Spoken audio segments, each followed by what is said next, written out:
Assalamualaikum warahmatullahi wabarakatuh.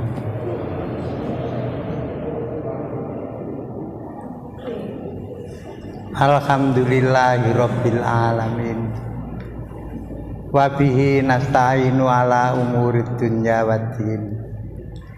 Asyhadu alla ilaha illallah wahdahu la syarikalah wa huwal haqqul mubin. Wa asyhadu anna Muhammadan abduhu wa rasuluh shadiqul wa'dil amin. Allahumma sholli wa sallim ala nabiyyina Muhammad khatamil anbiya'i wal mursalin wa ala alihi wa ashabihi wa man tabi'ahu dahu ila yaumiddin. Amma ba'du. Alhamdulillah, kita panjatkan puji dan syukur kita kehadirat Allah Subhanahu wa ta'ala. Malam hari ini kita semuanya bisa melaksanakan kegiatan ngaji kita ini kembali. Mudah-mudahan dengan selalu mengkaji dan mengkaji ayat-ayat Allah, semua apa yang kita kaji itu dapat betul-betul memberikan kemanfaatan untuk kita semuanya, sehingga hati kita semuanya ini senantiasa disinari dengan petunjuk-petunjuk Al-Quran. Jamaah yang berbahagia, kemarin kita membaca sudah sampai ayat yang ke-128. Malam hari ini yang akan kita baca selanjutnya adalah ayat yang ke-129. Mari kita perhatikan agar supaya apa yang menjadi kemauan kita semuanya itu senantiasa akan dikabulkan oleh Allah Subhanahu wa ta'ala. A'udzu billahi minasyaitonir rajim. Bismillahirrahmanirrahim. Rabbana, wahai Tuhan kami. Ini adalah masih merupakan doa-doa yang dipanjatkan oleh Nabi Ibrahim, disampaikan kepada Allah Subhanahu wa ta'ala setelah Nabi Ibrahim itu selesai membangun Baitullah. Setelah Nabi Ibrahim itu selesai melaksanakan ibadah haji dengan diberikan petunjuk oleh malaikat sesuai dengan apa yang diminta oleh Nabi Ibrahim. Wa arina manasikana, dan tunjukkanlah kepada kami cara kami melaksanakan ibadah haji.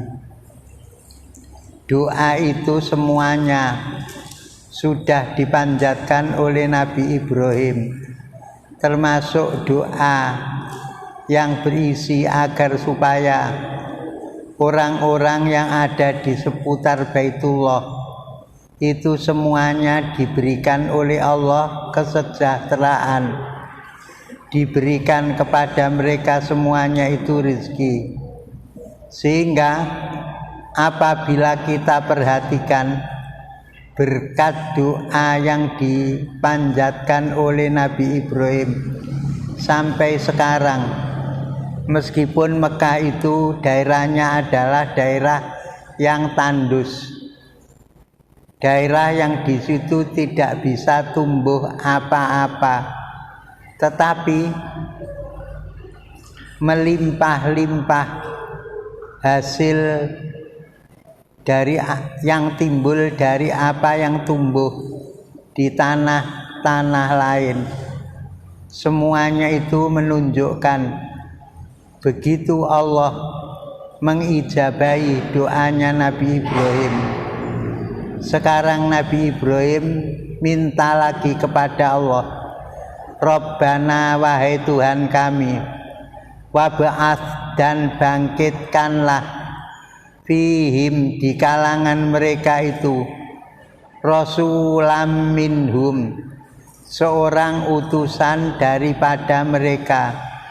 Ya Allah, di tanah tempat yang aku menempatkan anak keturunanku ini, saya mohon agar supaya suatu saat nanti Engkau membangkitkan seorang rasul, seorang yang akan menyampaikan pengajaran-pengajaran yang sudah diterimanya daripadamu.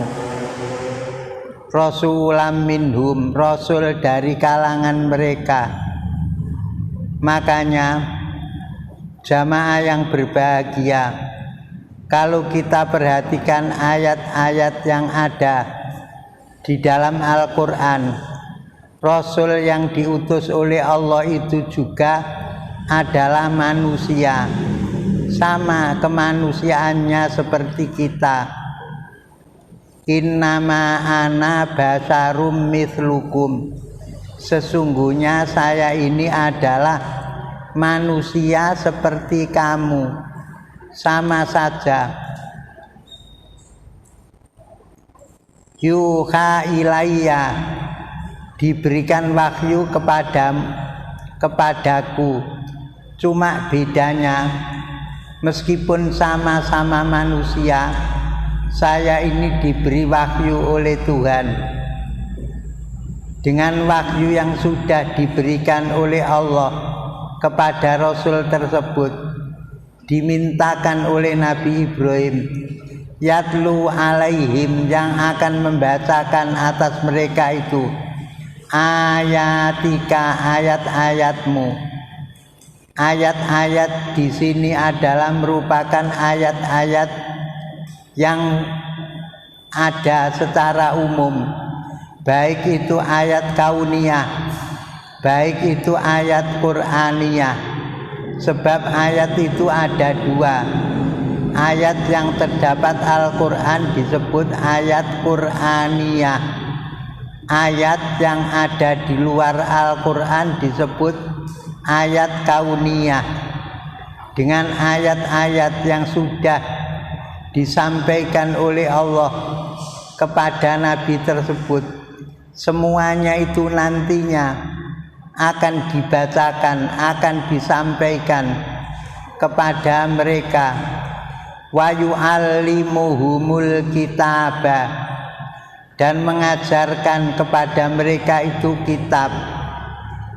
Jamaah yang berbahagia, wahyu-wahyu yang sudah diterima oleh Nabi tersebut akan disampaikan kepada umatnya, akan diajarkan kepada umatnya. Baik wahyu tersebut berisi sesuatu yang menyenangkan hati orang yang akan menerimanya, atau tidak menyenangkan hati orang yang menerimanya, semuanya disampaikannya. Baik ayat-ayat tersebut adalah ayat yang berisi hal-hal yang sifatnya berat, semuanya disampaikan. Wal hikmata, dan kebijaksanaan. Kebijaksanaan di sini sebagian ahli tafsir ada yang mengkhususkan dengan sunnah, Jadi Rasul itu mengajarkan kepada mereka kitab dan sunnah yang timbul dari apa yang disabdakan, diperbuat maupun disetujui oleh Nabi Muhammad. Makanya jamaah semuanya yang berbahagia, sunnah itu isinya ada 3. Sunnah isinya ada 3. Ada sunnah qauliyah, sunnah yang berupa sabda Nabi, omongannya Nabi. Seperti umpamanya, la ta'kulu bishimal, kamu semuanya jangan makan dengan menggunakan tangan kiri. Kelihatannya ini biasa, tetapi kalau kita sudah di pasar itu, melihat orang di pasar itu, tidak ada orang yang makan dengan tangan kanan, tidak ada. Semuanya begini di pasar itu. Padahal itu dilarang oleh agama. La ta'kulu bishimal, kamu semuanya jangan makan menggunakan tangan kiri. Fa inna syaiton ya'kulu bishimal, karena sesungguhnya setan itu makan juga menggunakan tangan kiri. Berarti yang makan dengan menggunakan tangan kiri setan. Ngene padahal kadang-kadang aku nek muni setan ngono kok gak oleh. Mangan tangan kiwa wae setan. Ya.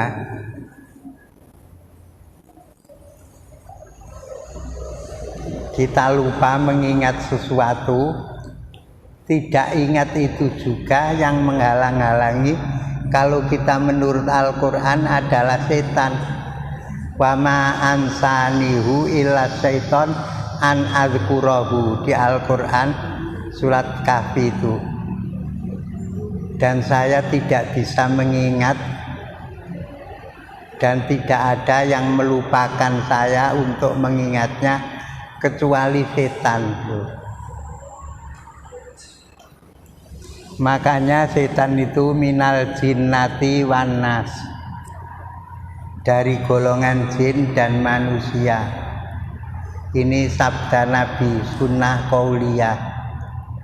Yang kedua ada sunnah fi'liyah, sunnah yang berupa perbuatan Nabi. Perbuatan Nabi seperti apa? Kana Rasulullah sallallahu alaihi wasallam yu'jibu tayammunu fi sa'nihi kullihi.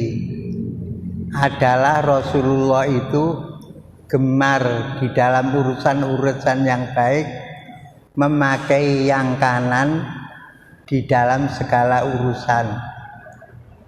Ya, pakai baju kanan dulu, pakai sendal kanan dulu, pakai sepatu juga begitu. Suren nengen. Ya, sekarang suren ngene. Atau dipiak ngene, kaya bokong. Ada sunnah yang disebut takririyah. Takririyah itu artinya persetujuan. Sahabat berbuat, Nabi setuju, itu takrir. Seperti pada waktu dikumandangkan azan subuh, ada ucapan as-sholatu khairum minan naum. Itu yang mempunyai ide pertama kali Bilal, tidak Nabi. Bilal, wazada Bilalun fi adzanil fajri as-sholatu khairum minan naum. Dan Bilal menambah di dalam azan fajar itu, azan subuh, ucapan as-sholatu khairum minan naum. Lah Bilal menambah as-sholatu khairum minan naum, Nabi setuju. Makanya saya pernah menyampaikan, takbiran itu tidak ada hadis dari Nabi berapa yang harus dikumandangkan. Yang ada itu perbuatan sahabat. Sahabat itu di waktu hari raya takbirannya itu cuman 2 kali. Allahu Akbar, Allahu Akbar. La ilaha illallah wallahu akbar. Allahu Akbar walillahil hamd. Takbirnya itu yang pertama 2 kali. Ya, sahabat melakukan itu, Nabi diam. Berarti Nabi setuju. Karena itu adalah persetujuan Nabi, itu juga adalah sunnah. Lah ucapan as-sholatu khairum minan naum itu berbeda sifatnya apabila pada waktu subuh itu cek gak kaget, pada waktu subuh dikumandangkan azan sebanyak 2 kali. Ada yang pada waktu subuh itu dikumandangkan azan itu sebanyak 2 kali. Tetapi mengumandangkan azan subuh 2 kali itu ikhtilaf. Ada yang khusus pada bulan puasa, ada yang melakukan di semua pagi.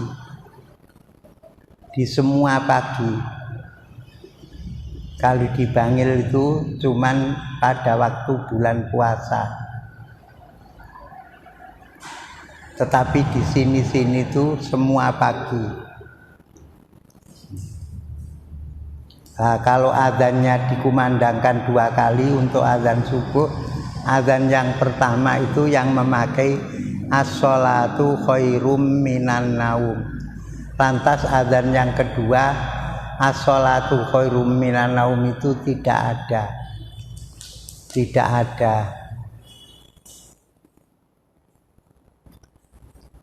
Biyen nek kene adzane muk ping pisan tapi gak nganggo as-sholatu khairum minan naum. Ya kaya azan isya, kaya azan zuhur begitu. Tapi akhirnya saya suruh supaya mengucapkan as-sholatu khairum minan naum. Itu sunnah. Jadi ada 3, qauliyah, fi'liyah, takririyah. Karena Bilal mengucapkan as-sholatu khairum minan naum, konon katanya terus Nabi ini karena senang dengan apa yang diucapkan Bilal, meneng ya,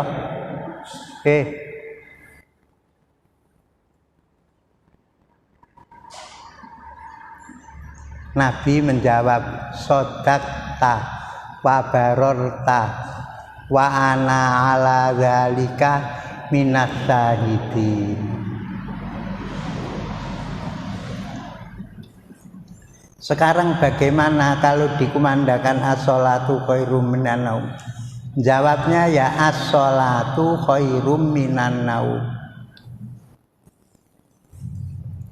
Wa yuzakihim, dan membersihkan pada mereka, membersihkan dari penyakit-penyakit syirik, penyakit kekufuran. Semuanya itu dihilangkan oleh Nabi yang akan diutus oleh Allah. Nah, doanya Nabi Ibrahim ini lantas dikabulkan oleh Allah meskipun harus memakan waktu sampai lama sekali, yaitu Allah mengutus Nabi yang terakhir, Nabi Muhammad Sallallahu Alaihi Wasallam. Innaka antal azizul hakim, innaka sesungguhnya kamu, anta kamu Allah, Al-Azizul Hakim, yang maha gagah lagi maha bijaksana. Kegagahannya Allah itu diikuti oleh kebijaksanaan, sehingga meskipun mempunyai sifat gagah bagaimanapun, semuanya itu tidak sampai mendolimi terhadap hambanya.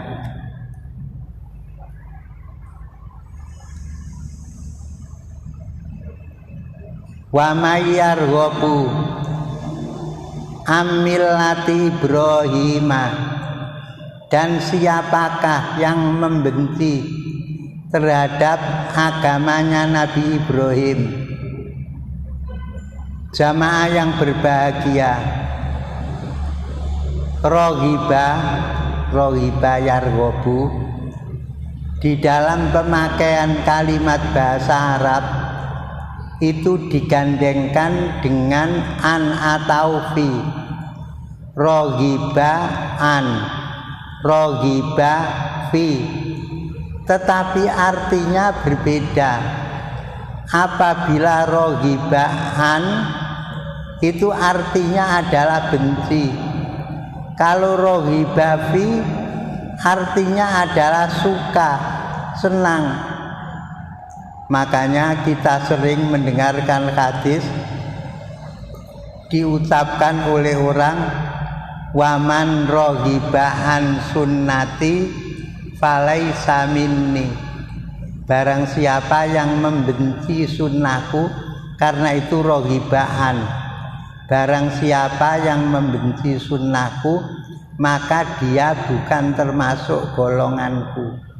Biasanya dalam acara-acara pernikahan hadis ini disebut. Tetapi ingat bahwa sesungguhnya sunnahnya Nabi itu bukan hanya nikah saja, ya. Itu kan disabdakan oleh Nabi sewaktu ada 3 orang datang ke rumahnya Nabi. Ada 3 orang datang ke rumahnya Nabi. Ketiga orang ini tidak berjumpa dengan Nabi, tetapi berjumpa dengan Aisyah. Waktu berjumpa dengan Aisyah itu yas'aluna an ibadatin Nabi. Mereka semua bertanya tentang ibadahnya Nabi.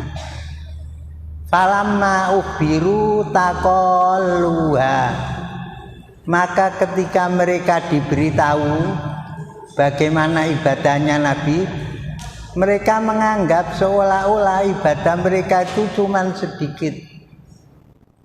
Maka yang seorang berkata, oh kalau begitu saya akan puasa terus, setiap hari puasa terus, tidak ada hari tanpa puasa.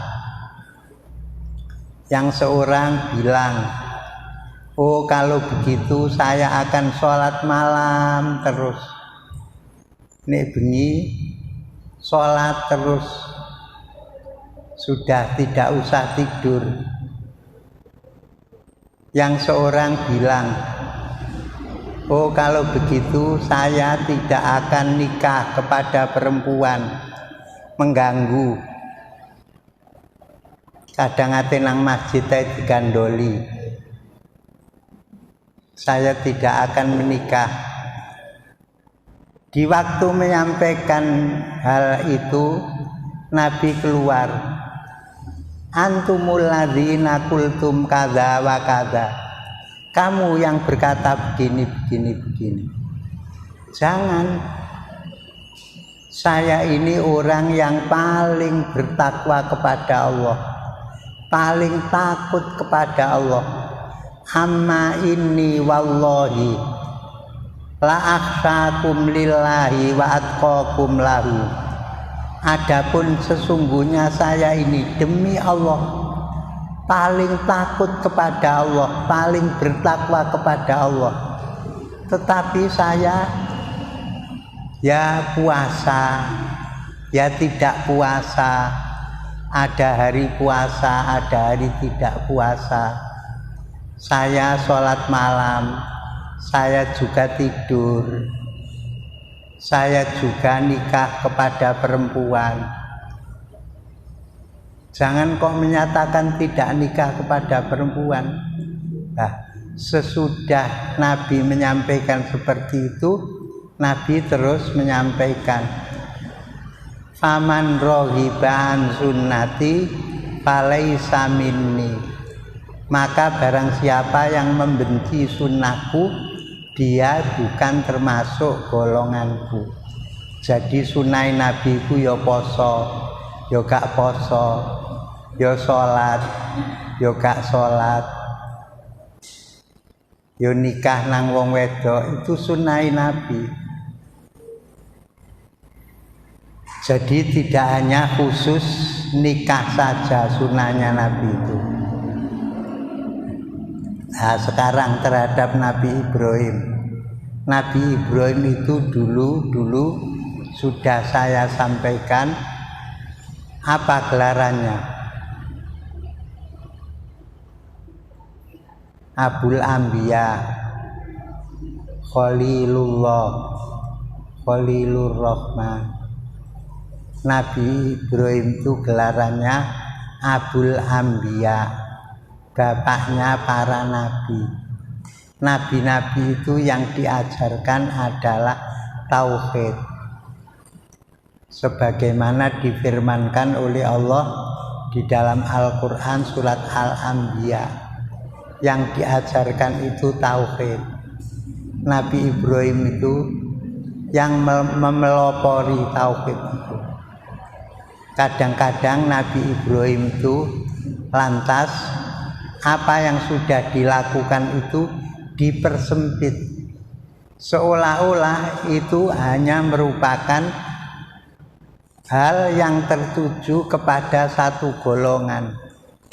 Orang Yahudi bilang bahwa sesungguhnya Ibrahim itu adalah orang Yahudi. Orang Nasrani bilang bahwa sesungguhnya Ibrahim itu adalah orang Nasrani. Anggapan yang seperti itu dibantah oleh Allah. Nanti ada ayatnya.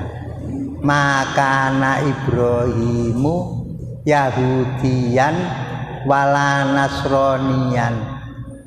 Tidak mungkin Ibrahim itu adalah orang Yahudi, adalah orang Nasrani. Walakin kana hanifan musliman. Ya, di dalam Al-Quran surat Al-Hajj ayat yang terakhir jelas-jelas disebutkan oleh Allah, huwa sammakumul muslimin min qablu wa fi hadza. Nabi Ibrahim itu adalah orang Islam. Jamaah yang berbahagia. Oleh karena itu Nabi Ibrahim ini adalah pemuka. Meskipun sebelumnya sudah ada Nabi, sudah ada Nabi Nuh, sudah ada Nabi Adam. Tetapi karena manusia pada waktu itu boleh dikatakan habis, timbul pada zaman Nabi Ibrahim. Yang menjadi pemuka ini adalah Nabi Ibrahim. Makanya Nabi Ibrahim ini mempunyai kedudukan yang istimewa sekali untuk kita semuanya. Sekarang saya bertanya, di mana letak keistimewaannya?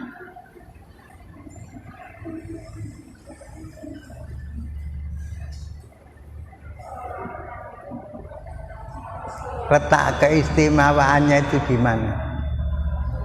Allahumma sholli ala Muhammad wa ala ali Muhammad kama shollaita ala Ibrahim. Yang satunya wa barik ala Muhammad wa ala ali Muhammad kama barokta ala Ibrahim. Dulu kan ada Sofi itu ya. Masih ingat Mas Yuli gak menangi Sofi itu saya cilik. Sofi yang pernah datang di rumahnya Pak Atur itu orang dari luar negeri sing nyekel Quran bahasa Inggris terus iku ya, sama anak-anak yang ngajar ngaji, dia itu bertanya, apa istimewanya Nabi Ibrahim itu? Sehingga di dalam sholat kita kok juga mendoakan kepadanya. Anak yang saya ajar ngaji itu sampai bilang begini, dhewek iki wis Islam kawit biyen, kok ora tahu mikir sing ngono-ngono iku.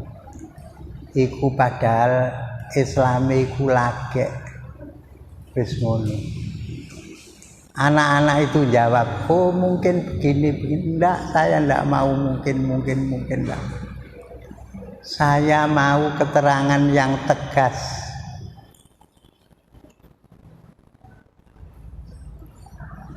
Ya, ini selalu saya tanya-tanyakan. Terakhir katanya di Madinah. Sofi ini terakhir di Madinah, belajar agama Islam di Madinah. Lantas Qurannya yang bahasa Inggris itu saya buka, kan ono tulisannya Arab. Saya suruh membaca ayat ini, wa may yarghabu an millati Ibrahim, ini sampai habis. Dia baru akhirnya tidak ragu-ragu lagi. Dia kalau sholat itu Allahumma sholli ala Muhammad wa ala ali Muhammad kama shollaita ala Ibrahim. Kita kan tidak pernah memikirkan yang demikian itu. Siapakah yang membenci terhadap agamanya Ibrahim? Illa man safiha nafsah, kecuali orang yang mendungukan dungu itu apa? Bodoh dirinya sendiri. Apa yang sudah diperbuat oleh Nabi Ibrahim, semuanya orang itu tahu. Tetapi kadang-kadang mereka pura-pura seolah-olah tidak tahu. Sama halnya kebenaran-kebenaran yang sudah disampaikan oleh Nabi Muhammad, itu orang juga sudah mengetahuinya. Tetapi banyak sekali orang yang merasa seolah-olah dia itu tidak tahu terhadap kebenaran yang sudah disampaikan oleh Nabi Muhammad. Akhirnya jarak. Lah akhir-akhir ini timbul kenjarakan lagi. Jarak itu saiki timbul maneh di mana? Nondinul. Di Paris. Di Paris ada guru mengajar di sekolah, murid-murid iki dikumpulno, terus dibukakno gambare Nabi Muhammad, kartune Nabi. Oh ribut. Sekarang produk Paris itu kan diboikot. Uni Emirat Arab boikot, Kuwait boikot, Dindi boikot, tambah nuk Turki, negarane sapa Turki iku? Erdogan. Gambar presiden Paris iku, angger bocah nggawa gambar presiden Paris, terus sepatu iki dicap, diplekno kono, plek. Dadi nok ndukure bathuke nok dodone iki ana cape sepatu. Ya, 2 hari kemarin timbul aksi yang begitu. Saking ora diberitakno.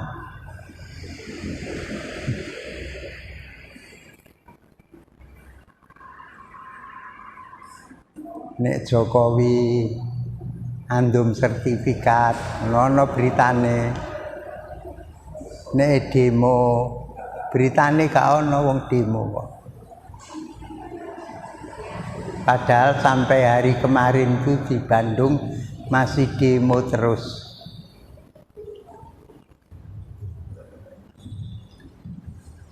Walaqadistofainahu, dan sungguh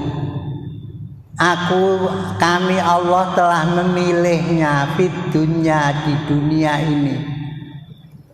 Di dunia dijadikan oleh Allah sebagai orang pilihan. Lah orang yang dipilih oleh Allah itu disebut Mustafa. Orang yang dipilih oleh Allah, atau kadang-kadang disebut mujtaba.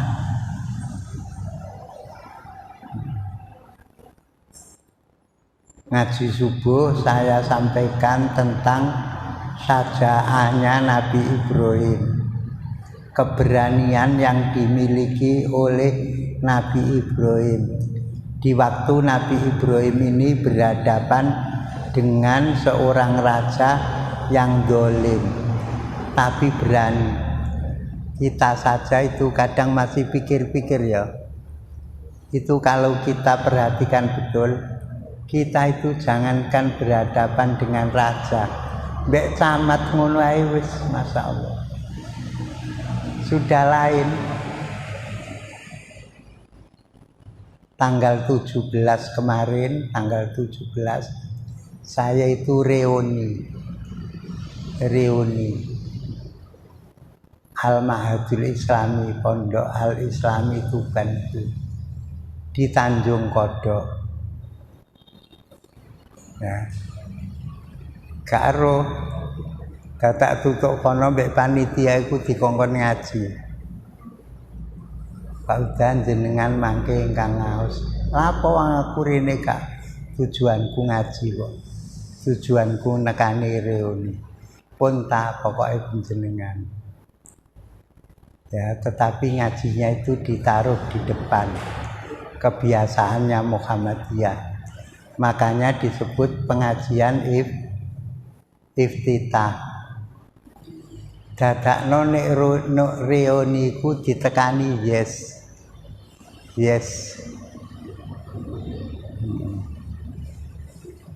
Bareng yes teko berbicara atas perwakilan Lamongan, sing berbicara kan perwakilan Tuban, perwakilan Gresik, perwakilan Lamongan.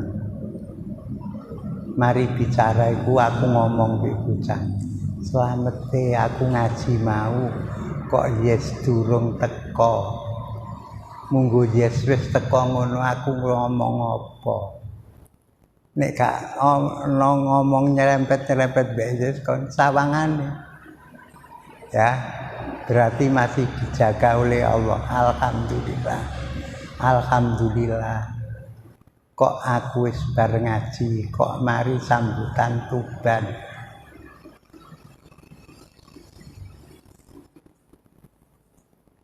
Padahal lagi berhadapan mbek yes wae ngono. Saiki nang berhadapan mbek raja terus piye? Ibrahim berhadapan dengan raja. Tuhanku Allah ngene-ngene. Wani. Ashabul Kahfi wani.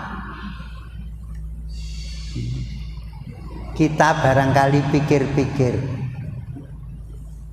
Makanya Nabi Ibrahim ini dipilih oleh Allah di dunia ini selaku orang pilihan, Mustafa.